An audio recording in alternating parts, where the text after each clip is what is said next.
Bienvenidas y bienvenidos a lo que es la primera de las entrevistas inéditas que salen al aire, Dani. Sí, Carlos, pues como lo prometido es deuda, así como les habíamos dicho en nuestro episodio anterior, hoy es el primer día que vamos a empezar a compartir con ustedes una por una de las entrevistas que tuvimos con todos nuestros invitados y nuestras invitadas, para que ustedes tengan acceso al contenido completo, amplio, transparente de lo que conversamos con ellos. Y como hemos dicho, ¿no, Carlos? Que cada uno pueda también sacar sus propias conclusiones de lo que nuestros invitados quisieron expresar. Sí, efectivamente. Bueno, Dani, cada 15 días entonces, a partir de hoy, estarán disponibles las entrevistas, ni más ni menos que 12 entrevistas a protagonistas del debate educativo en Chile de los últimos 30 años. Imagínate, ¿y con quién vamos a comenzar hoy, Dani? Pero no solo quiero que nos cuentes con quién comenzamos, sino que en qué contexto histórico sale esta entrevista al aire. Bueno, Carlos, pues es un momento muy importante, especialmente para nuestro querido Chile, porque ya tenemos los resultados del plebiscito que tanto anunciamos, Carlos, que esperamos que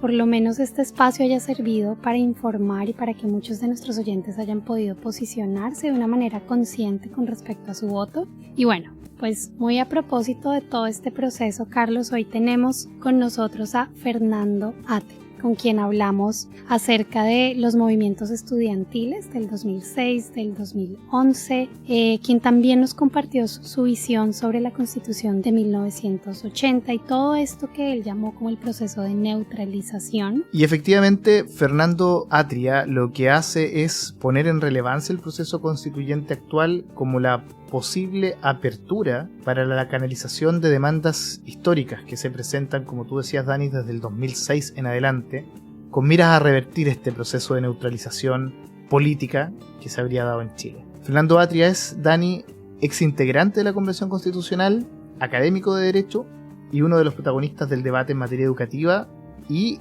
constitucional más relevantes de la centroizquierda chilena. Pues así es, Carlos, y sin más, los dejamos en nuestra conversación con Fernando Atria.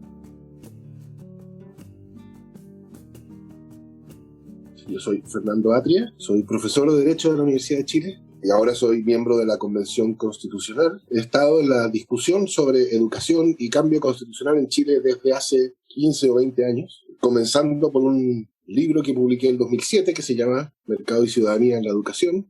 Eso fue algo que tuvo alguna relevancia en, por así decirlo, darle espalda, ¿cómo decirlo?, que no suene pretencioso, intelectual al movimiento del 2011, que después entonces se transformó, y supongo que conversaremos después de eso, en un movimiento por el cambio constitucional, y ahí también he estado yo trabajando en esa materia. Y todo eso me llevó a, bueno, a asumir cierta posición de notoriedad pública que me llevó a la Convención Constitucional.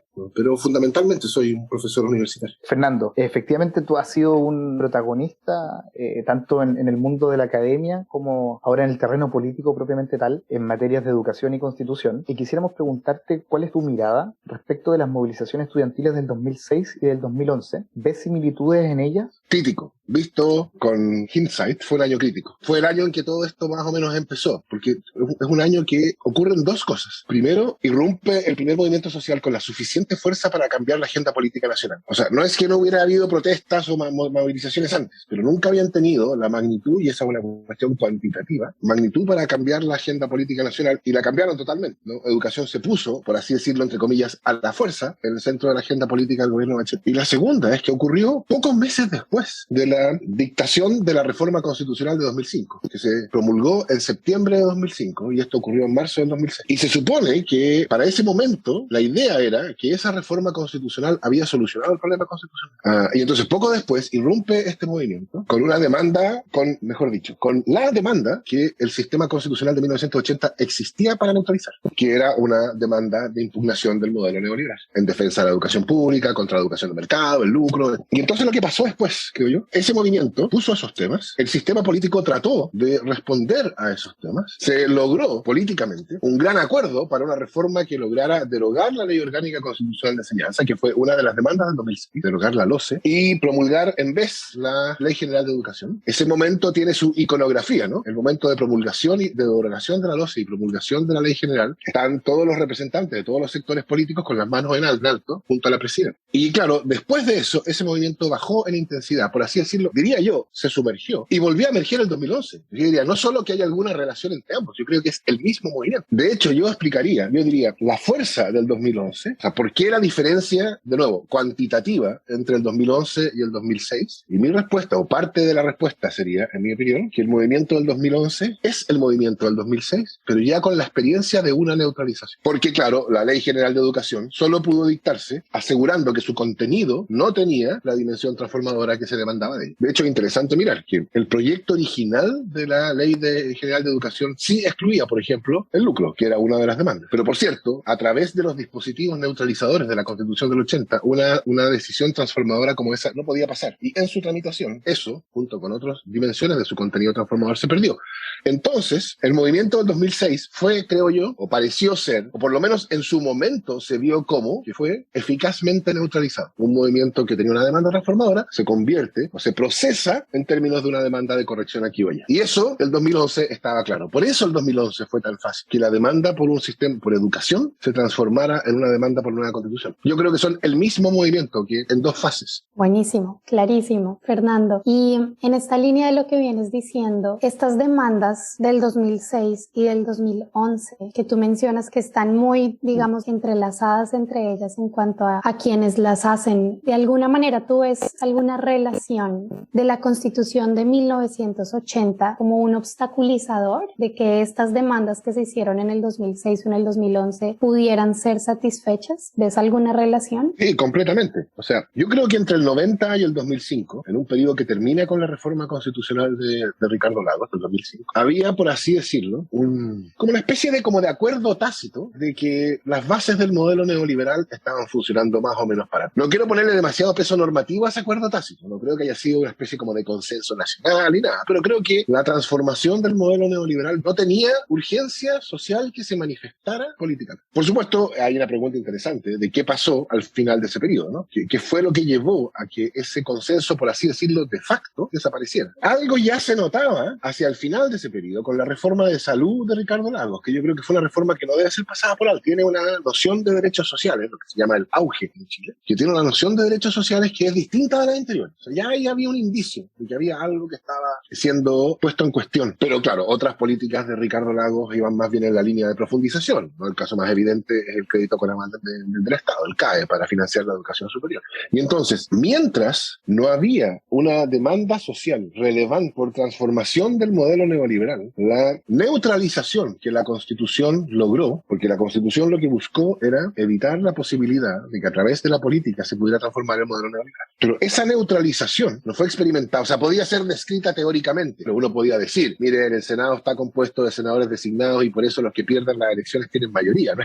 Y eso tiene consecuencias, pero la importancia, digamos, vivir en la experiencia de la neutralización requería esperar a que estuviera el modelo neoliberal en cuestión. Y eso fue lo que empezó a pasar en el 2006. Digamos, hasta el 2005 es como una persona que está amarrada, pero que no desea moverse. Entonces no puede no saber que está amarrada. Desde el 2006, que es una persona que deseó empezar a moverse. Y por eso, creo yo, desde el 2006, la cuestión se fue adquiriendo momentum tan rápidamente, ¿no? Por eso una cuestión digna de ser notada es que el movimiento del 2006 no tenía una dimensión constitucional, no era un movimiento sobre la Constitución, era sobre educación. Pero en el 2011 la Constitución ya estaba en el centro. ¿Por qué? Mi explicación, como ya lo dije, es el 2011, es el movimiento del 2006 con la experiencia de una neutralización. Y lo que viene después es más o menos lo mismo, ¿no? Lo que viene después es empezar a acumular experiencias de neutralización. Pensemos en el movimiento No Más AFP, que no es sobre educación, es sobre seguridad social, pero va en la misma línea de impugnación de la lógica neoliberal. Y eso creo yo que es lo que va sumando, va haciendo que va concentrando en la Constitución todas estas demandas. Porque todas estas demandas transformadoras, por las mismas razones, chocan en la Constitución. Y eso es lo que lleva a que la Constitución se derrumbe con estrépito en octubre de 2019. Fernando, conversemos algo respecto del neoliberalismo y de su influencia en la política educativa chilena. Sin duda, desde la dictadura en adelante se han implementado políticas educativas neoliberales. Yo a este respecto tengo una pregunta y te planteo otra seguir. A la Constitución del 80, ¿tú la definirías como una constitución neoliberal en sí o más bien como una constitución que es tierra fértil para el neoliberalismo? Si pudieras también contarnos qué es el neoliberalismo desde tu mirada. Y en segundo lugar, la siguiente pregunta tiene que ver con si planteamos una nueva constitución en clave de derechos sociales y de un Estado que tenga una actuación más activa que la que permite un régimen neoliberal. ¿Crees tú que teniendo este nuevo texto constitucional ya hay garantía de que no se implementen nuevas políticas neoliberales? Yo creo que una constitución no es un texto. Hay una tentación casi irresistible del abogado o del jurista a pensar que cuando lee el texto de la constitución, esa es la constitución. Tampoco quiero decir que el texto es irrelevante, por cierto, pero es parte de la naturaleza, parte del sentido del lenguaje constitucional, que el lenguaje constitucional es un lenguaje amplio. O sea, el texto de la Constitución norteamericana pudo ser leída en clave neoliberal, lo que hoy día se llamaría el nombre que hoy día le daríamos a la doctrina de la Corte de Lochner, y en clave progresista. Yo creo que el texto de la Constitución de 1980 era un texto que buscaba afirmar el modelo neoliberal, pero buscaba afirmarlo con inteligencia, no buscaba afirmarlo toscamente. Es decir, no hay ningún artículo que diga la Constitución protege el modelo neoliberal o Chile es un Estado neoliberal. De hecho, no hay ningún artículo que diga Chile es un Estado subsidiario, en el peculiar sentido que subsidiario tiene el Chile, que es neoliberal. ¿Por qué? Porque es obvio que si la Constitución hubiera dicho algo de ese tipo, así de explícito, eso no habría cuajado, no habría sido reconocido por la democracia que ven. Ese fue el sentido de la Constitución, era solucionar un problema para la dictadura. Y uno puede poner vívidamente ese problema, no digo que se haya planteado de este modo, pero creo que de este modo se ve claramente, en términos de cómo evitar que pase en Chile lo que estaba pasando en esos mismos años en España. En España había habido una dictadura que había durado décadas, que había dejado todo, la frase es de ellos, no nuestra, había dejado todo atado y bien atado, que meses después, o sea, no estaba frío todavía el cuerpo del dictador cuando murió, y hubo un pacto, una nueva constitución, y de esa institucionalidad que estaba atada y bien atada no quedó nada. Ojo, no estoy diciendo, por cierto, que no quedó nada de la sociología del franquismo, esa es otra cosa, pero en términos de esa institucionalidad que había sido fijada por la dictadura de Franco, no quedó nada. Y entonces la pregunta para los ideólogos de Pinochet, porque la constitución, la dictadura de Pinochet tenía una dimensión mucho más, o tuvo una dimensión mucho más refundacional. O sea, hay pocos otros, supongo yo, creo, hay pocos otros ejemplos de un momento en que la historia, el desarrollo de un país ha sido girado en prácticamente 180 grados del modo brutal en que lo fue durante la dictadura chilena. Entonces no era una dictadura que quisiera hacer algunas transformaciones, nada, no, era una dictadura totalmente de reorientación de todo. Y la pregunta central para ello, entonces, esta reorientación que nosotros podemos hacer ahora que tenemos el poder, ¿cómo se va a mantener cuando ya no lo tengamos? ¿Cómo asegurar que se va a mantener? Y la respuesta fue la Constitución. Y la Constitución lo hace, por cierto, en algunas de sus declaraciones sustantivas, en algunas de las proposiciones que contiene. Pero todas esas proposiciones podrían haber sido superadas mediante interpretaciones si las condiciones políticas hubieran sido distintas. Eso todos los juristas lo saben. O sea, está bien, la Constitución dice que protege los cuerpos intermedios, en fin, tiene una extensa garantía del derecho de propiedad, pero en el derecho de propiedad protege también, o reconoce también la función social. La función social no se desarrolló durante la Constitución del 80. ¿Por qué no se desarrolló de un modo distinto, en una dirección distinta? Eso no se reduce al texto. Lo que sí importa en la Constitución de 1980 es la manera en que ella determina el proceso político al fijar órganos y procedimientos. Y entonces esos órganos y procedimientos fueron diseñados de modo de no poder tomar decisiones transformadoras. Ahora, de nuevo, aquí también hay que recordar, la Constitución no es un texto, es una práctica. Entonces, el hecho de que el texto haya sido escrito con la finalidad de diseñar órganos y procedimientos que no pudieran transformar, no alcanza a explicar por qué en la práctica los órganos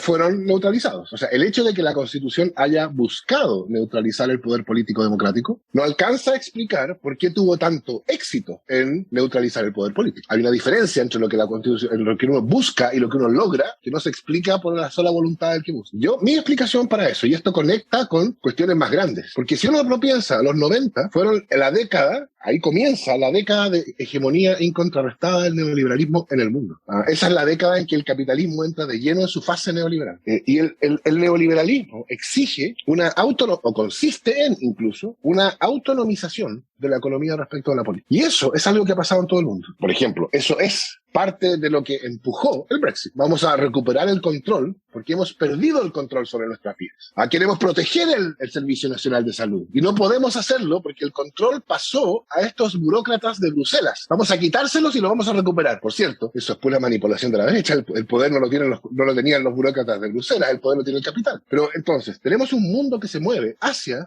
un contexto en que la neutralización de la política y la autonomización de la economía es necesaria, y en ese contexto cae, desde el punto de vista chileno, esta constitución que buscaba lo mismo. Entonces, esta convergencia de la finalidad de la constitución y del momento o la fase global del capitalismo hizo que se potenciaran, en el caso chileno, recíprocamente. Nosotros sufrimos esta neutralización de lo político doblemente. Entonces, ¿es la constitución neoliberal? Sí, por cierto, no puede mostrar pasajes de la constitución y decir, bueno, esto solo lo puede decir una constitución neoliberal. Era una cuestión indefectible que con ese texto Chile tuviera una constitución neoliberal, etcétera. No era indefectible, porque las constituciones no son un texto. Pero en las circunstancias, dado el momento en que empezó a regir democráticamente, el año 90, es visto con hindsight, de nuevo. Es extraño que haya ocurrido, o es algo que en las circunstancias era esperable. Yo creo que era esperable porque lo que se produjo fue una convergencia o una coincidencia entre la fase, una tendencia global y la finalidad de la Constitución. Y por eso, mientras esa hegemonía neoliberal estuvo totalmente incontrastada, más o menos como hasta 2005, ¿no? Porque uno diría precisamente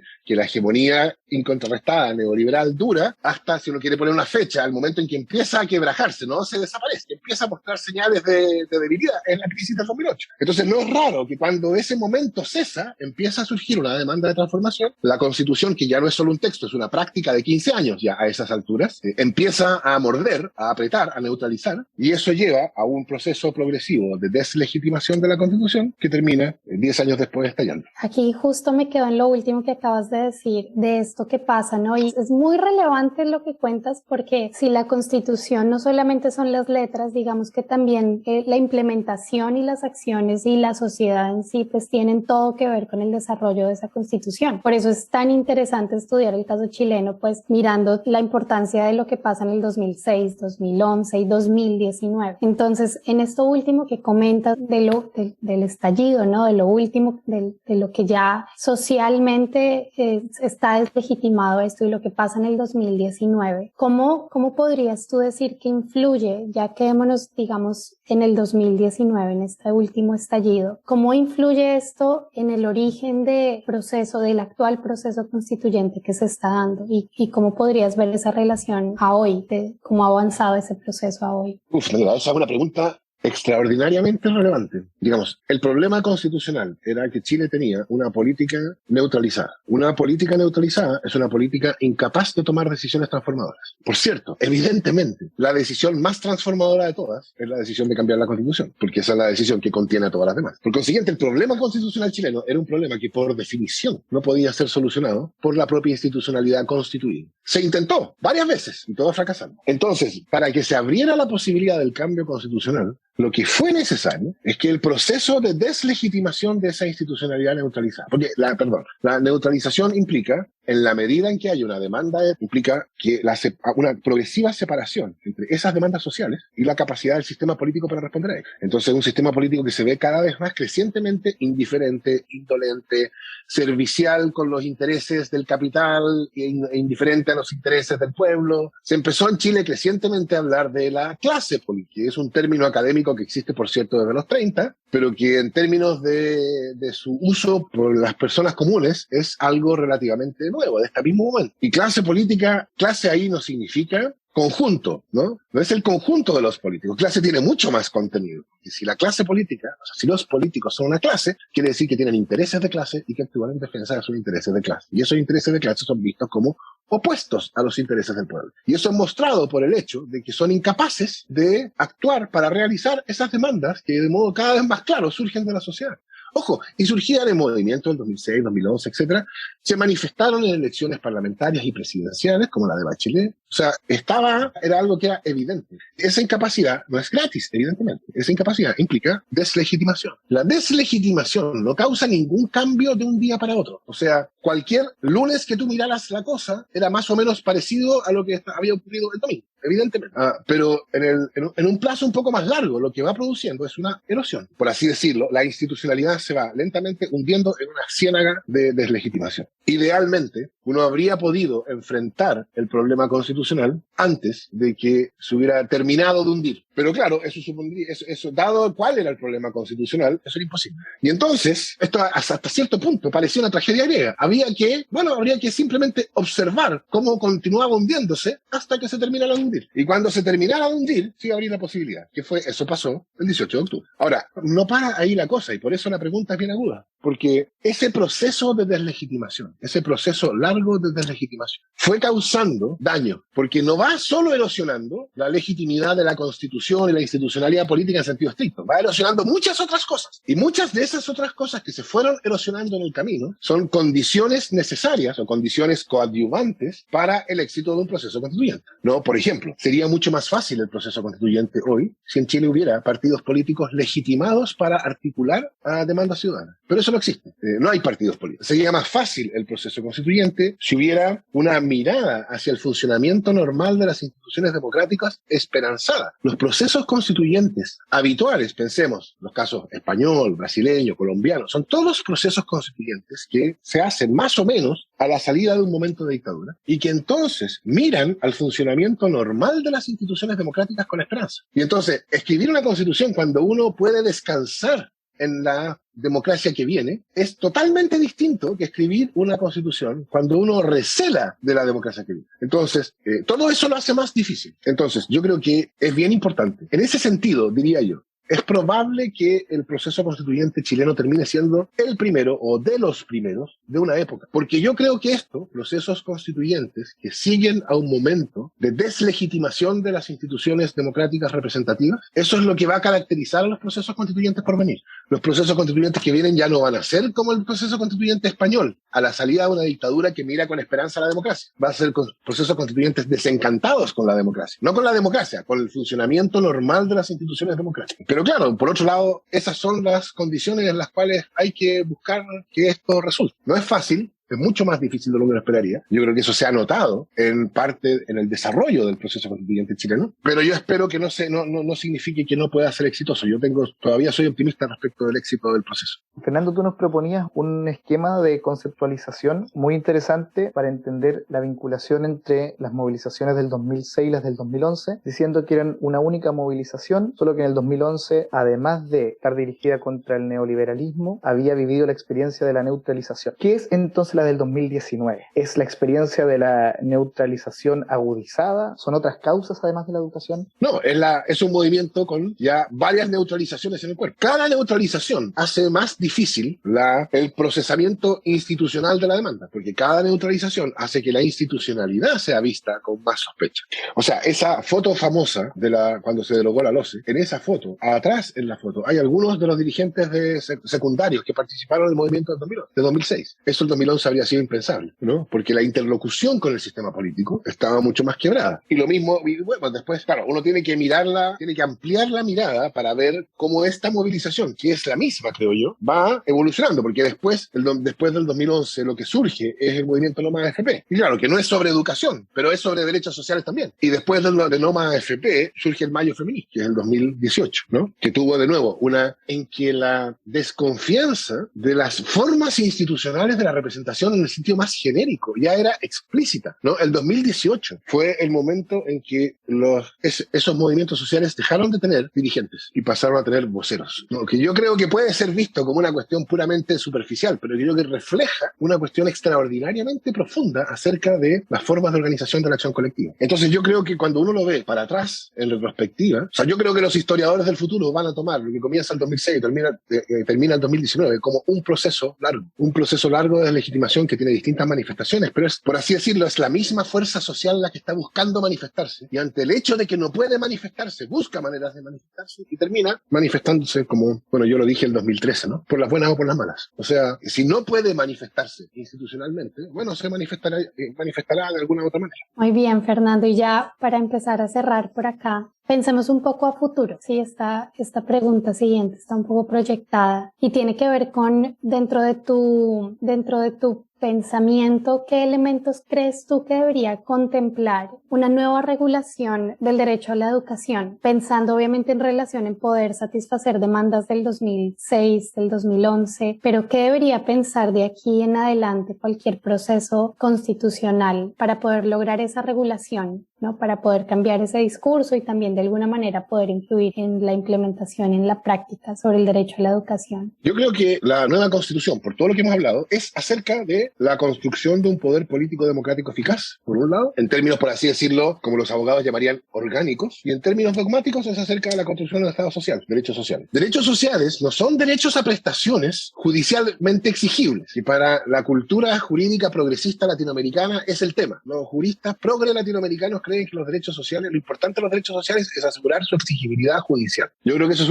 en mi humilde opinión, un completo error. Los derechos sociales son espacios es la creación de espacios de igualdad ciudadana en un contexto de desigualdad creada por el funcionamiento normal del capitalismo. El capitalismo crea desigualdad y los derechos sociales son la construcción política de espacios donde se busca, con mayor o menor éxito por cierto, se busca que esa desigualdad no se manifieste. Por eso, un sistema nacional de salud que es gratis al punto de uso es evidentemente una manera de igualar en términos de acceso a las prestaciones de salud la situación de todos, aceptando que va a seguir habiendo desigualdad monetaria, por así decirlo, de ingreso, pero que esa desigualdad de ingreso no se va a manifestar en esa esfera. Y un sistema de salud como derecho social tiene la misma finalidad y un sistema de seguridad social más o menos parecido, etc. Ese es el sentido de los derechos sociales. Por eso yo creo que los derechos sociales, en ese sentido, son una condición de estabilidad del capitalismo. Es una manera de...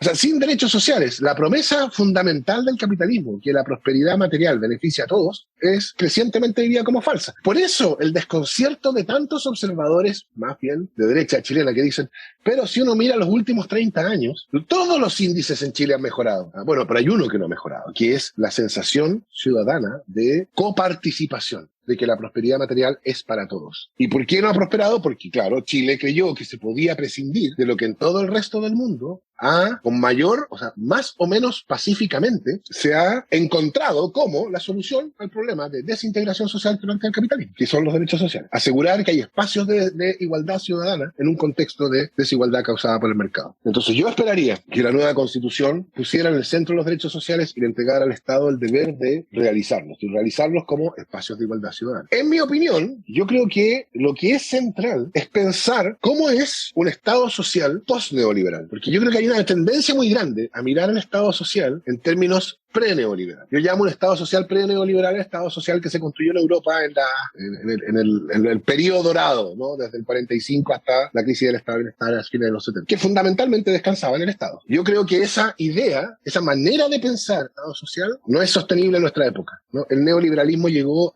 a una situación en la cual de surgimiento de identidades múltiples, de afirmación de la identidad a través del consumo, que hace que pensar en provisión únicamente estatal para la realización de derechos sociales es derechamente insostenible. Pero yo creo, por eso es importante, lo que se opone a los derechos sociales no es la participación de agentes privados, lo que se opone a los derechos sociales, lo que los niega directamente es el mercado, porque el mercado es un contexto en el cual esas diferencias monetarias o de ingreso, el mercado es el modo en que esas diferencias se manifiestan en máxima extensión. Y todo el punto de los derechos sociales es construir espacios donde esas diferencias de ingreso no se manifiestan. Entonces, lo central de los derechos sociales, creo yo, es que sean espacios que responden a un principio distinto al principio de mercado, un principio de ciudadanía. No, en ese sentido, los derechos sociales siguen siendo, como dijo Marshall alguna vez, derechos de ciudad. ¿Cuál es la forma institucional a través de la cual hoy, en las condiciones actuales, post-neoliberales, se pueden organizar esos espacios conforme a un principio de ciudadanía en vez de un principio de mercado? Yo creo que esa es una pregunta abierta. Y yo respecto de ella, en mi opinión, uno debería mantener una posición de antidogmatismo absoluto, porque la flexibilidad en la posibilidad de encontrar formas de organización de esas esferas conforme a un principio de ciudadanía, yo creo que va a ser crucial para encontrarla. Nuestra época no se distingue de las anteriores porque hay una sensación como de fin de época. Eso ha pasado muchas veces. Lo que es peculiar en nuestra época es que, por así decirlo, no hay una manera alternativa de organizar las cosas que esté esperando a la vuelta de la esquina. Siempre en los momentos anteriores que había esta sensación de de cambio de época, había una respuesta a cómo lo vamos a hacer. Hoy no tenemos. Y entonces va a tener que ser construida en el camino. Y por eso yo diría, respecto de esa, es fundamental entender qué es lo que importa de los derechos sociales. Y yo diría, lo que importa de los derechos sociales es la creación política de espacios, la creación artificial de espacios de igualdad ciudadana en un contexto de desigualdad. Y después, ¿cómo se hace eso? ¿Cuál es la forma institucional en que hoy día es estable un régimen, una organización de esas esferas que no responde al principio de mercado, sino al principio de ciudadanía? Eso es una cuestión en que va a haber probablemente mucho ensayo y error, y en que va a haber que mantener una actitud, yo diría, de antidogmatismo casi absoluto. Mira, nosotros sabemos que no estás en la Comisión de Derechos Fundamentales, pero tu influencia, digamos, a través del debate, seguro que allí también se manifiesta. Y entendemos también este telón de fondo del que habla respecto de la mirada general sobre los derechos sociales y el modo de su realización. Y sin embargo, te quería invitar a hablar acerca del derecho a la educación en sí, vale decir en cuanto a los elementos del derecho a la educación. Nosotros sabemos que en la Constitución del 80 la regulación es deficiente, desde luego por la influencia del neoliberalismo, pero es deficiente en términos de que de los varios elementos posibles del contenido del derecho a la educación, hay solo algunos recogidos. Los fines de la educación están muy empobrecidos, el desarrollo de la persona en la distinta etapa de su vida, el Estado no asume una obligación de calidad, no se menciona la educación superior, no hay un rol preferente del Estado respecto a la educación pública, entre otras cosas que se pudieran mencionar a la rápida. Entonces, mirando los elementos y el contenido en sí del derecho a la educación, ¿qué aspectos a ti te parecen claves que deberían estar en una nueva constitución para mejorar sustancialmente el contenido de la regulación del derecho a la educación? Hoy día, en la Constitución actual, la regulación de la educación está en términos de derecho a la educación por una parte y libertad de enseñanza por la otra. La libertad de enseñanza ha sido una cuestión bien importante en la historia de Chile, pero ha sido una idea que ha sido, por así decirlo, capturada por el neoliberalismo en las últimas décadas. Porque en la historia de Chile la libertad de enseñanza nunca fue acerca de libertad de mercado. Nunca fue una manera de decir la educación tiene que ser una esfera más abierta a los emprendedores que quieren lucrar. Fue acerca de la posibilidad de la existencia de proyectos educativos diferenciados del Estado. Claro, en la historia chilena eran fundamentalmente proyectos católicos, pero no había por qué ponerlo en esos términos necesariamente. Yo creo que esta idea de que es importante que hayan proyectos educativos diferenciados del Estado, proyectos educativos que el Estado por sí mismo no podría realizar, yo creo que se ha hecho en nuestras condiciones de individuación mucho más importante, no menos importante. Aquí hay otras corrientes que vienen, ¿no? Hay demandas por participación local, por las posibilidades de que distintas comunidades tengan la posibilidad de organizar proyectos educativos. Entonces yo esperaría que la nueva Constitución asegurara, irónicamente, yo esperaría que asegurara la libertad de enseñanza, pero que protegiera la libertad de enseñanza de su distorsión neoliberal de entenderla como a libertad de mercado. Porque la libertad de mercado, o sea, la libertad de enseñanza como diversidad de proyectos educativos, eso no es problemático. Yo diría, por lo que decía antes, es parte de las condiciones de una mirada post-neoliberal de los derechos sociales. Pero la libertad de enseñanza como libertad de mercado, por supuesto, es la negación de los derechos. Libertad de enseñar. Derecho a la educación, por supuesto, fines de la educación. Mi impresión es que en términos constitucionales, esas declaraciones, por así decirlo, genéricas, son menos relevantes, pero está bien, hay que ponerlas y, claro, vincular el derecho a la educación como el derecho a iguales oportunidades de desarrollo de la personalidad, ¿no? O sea, que las oportunidades de desarrollo de la personalidad no pueden ser una esfera más respecto de la cual se manifiestan a destajo las desigualdades de ingresos. Y por eso la educación es un derecho social. Por supuesto, en Chile hoy no hay una regulación constitucional de las universidades. Y yo creo, no sé cómo va eso, no sé si eso va a ser aceptado por la Comisión de Derechos Fundamentales y después la Convención. Yo creo que uno debería buscar diferenciar universidades que son universidades que existen para defender, proteger o avanzar un proyecto particular de universidades que no reconocen la vinculatoriedad de ningún proyecto particular. Entre estas últimas, por cierto, están todas las estatales, evidentemente. Pero es posible que haya universidades privadas que no reconocen la vinculatoriedad de visiones particulares. Y yo creo que en Chile, antes del 73, esa distinción existía, porque había universidades estatales y las universidades privadas eran universidades creadas por ley. El hecho de que fueran creadas por ley quería decir que su estatuto, su forma de operación, no era una cuestión que quedara entregada solamente a su decisión. Había algo público en eso. Yo creo que esa idea yo trataría de rescatarla. Precisamente, de nuevo, pensando en derechos sociales en clave post-neoliberal. Uno debería pensar el derecho a la educación afirmando la existencia de un sistema educacional en el cual son parte todas las instituciones públicas y privadas, y dentro de él un sistema público que está compuesto por las instituciones estatales. El Estado tiene una responsabilidad con el sistema completo, por cierto, pero tiene una responsabilidad especial por el sistema estatal público. Esa responsabilidad especial no niega la relevancia de los derechos de quienes funcionan en establecimientos no estatales, pero sí afirma que la suerte que tengan instituciones educacionales no estatales no plantea el mismo problema público que la suerte que tengan las instituciones estatales. Y entonces que tiene sentido que el Estado asuma una responsabilidad especial por sostenerlas y mantener, de modo tal que esas instituciones públicas sean las que sirvan de referencia para el desarrollo del sistema completo de educación. Esa es la manera en que yo pensaría lo que yo espero que salga de la convención. Fernando, qué espectacular todo lo que acabas de decir. Realmente no te imaginas, es como si pudieras poner en palabras lo que yo había tratado de estar pensando en el contexto colombiano, realmente, porque es difícil y a veces es difícil conciliar lo ideal del contexto, ¿sí? Porque hay muchas cosas que uno podría decir cómo podría funcionar idealmente, pero hay que reconocer que hay un contexto histórico, un contexto social, y poder conciliar esas dos es difícil, y creo que tú acabas de ayudarme a pensar muchas cosas también para mi contexto colombiano, así que de verdad gracias, qué gran placer escucharte. Antes de terminar, no sé si quisieras decir algunas palabras finales, no sé si Carlos tengas alguna cosa más. Mira, por acá antes de pasar a las palabras finales de Fernando, nada, pues suscribo lo de Dani, muy agradecido, y el aprecio a Fernando es muy grande también. Lo que ha hecho los últimos años es fantástico en la conceptualización en educación, su vínculo con el problema constitucional, así que solamente agradecer, Fernando, y nada, pues Dani también sabe lo ultra requerido que es Fernando, y sin embargo con una disposición grande estar con nosotros. El año pasado también fue una actividad a distancia, ¿te acuerdas, Fernando? Donde lo amaron, o sea, después me escribían algunos profesores que escucharon a Fernando y estaban pero encantados también. Así que nada, pues Fernando, muchas gracias de nuevo. Y lo que tú quieras decirnos para cerrar. No, yo supongo que ya en términos de cierre sustantivo ya está hecho, así que solamente agradecerles la posibilidad. Es útil poder tener una conversación que mire un poco más allá de la pelea que uno está ahora en la misma convención. Estamos peleando por palabras o por cosas aquí o allá. Yo creo que que en cualquier caso el proceso constituyente chileno va a ser un proceso que va a tener impacto más allá de Chile, porque está en un momento bien especial, en un momento de crisis ambiental, en un momento de irrupción del movimiento feminista, en un momento de desencanto por el funcionamiento normal de las instituciones democráticas. Todas esas cosas son cosas que son muy sentidas, muy, muy fuertes en el proceso constituyente chileno, y que evidentemente van a ser, no son solo cosas chilenas, y que no se van a aminorar en lo que viene, no se van a agudizar. Así que es interesante pensar desde el proceso constituyente chileno más allá de él mismo, y eso es algo que no se puede hacer mientras uno está en la convención justificando sus votos.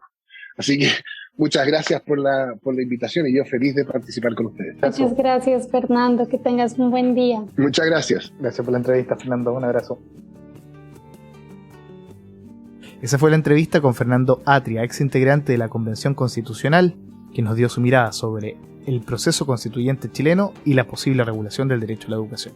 Aula Divergente es una producción de Fresh Ed Podcast. Tengas en consideración que las opiniones expresadas en Aula Divergente son de exclusiva responsabilidad de sus anfitriones y de los y las invitados entrevistados, no de Fresh Ed ni de sus patrocinadores, quienes no asumen ninguna posición institucional. Si les gustó este capítulo, califíquennos en la plataforma en que escuchen nuestro podcast. Las reseñas realmente nos ayudan. El equipo incluye a Daniela Hernández, Carlos Navia, quien les habla, José Neto y Will Bram. La música original para Aula Divergente fue creada por Joseph Minaurio, de Pattern Based Music. Aula Divergente es un podcast administrado de forma independiente, sin anuncios, y es posible gracias al apoyo de Open Society Foundations, NORAG, UCL University College London Institute of Education y oyentes como tú. Considera donar a Aula Divergente visitando freshedpodcast.com/donate. Gracias por escucharnos. Somos Daniela y Carlos y volveremos pronto en el siguiente episodio para conocer la mirada de Cristian Beley en la segunda de las entrevistas inéditas de esta primera serie de Aula Divergente, Chile en Movimientos.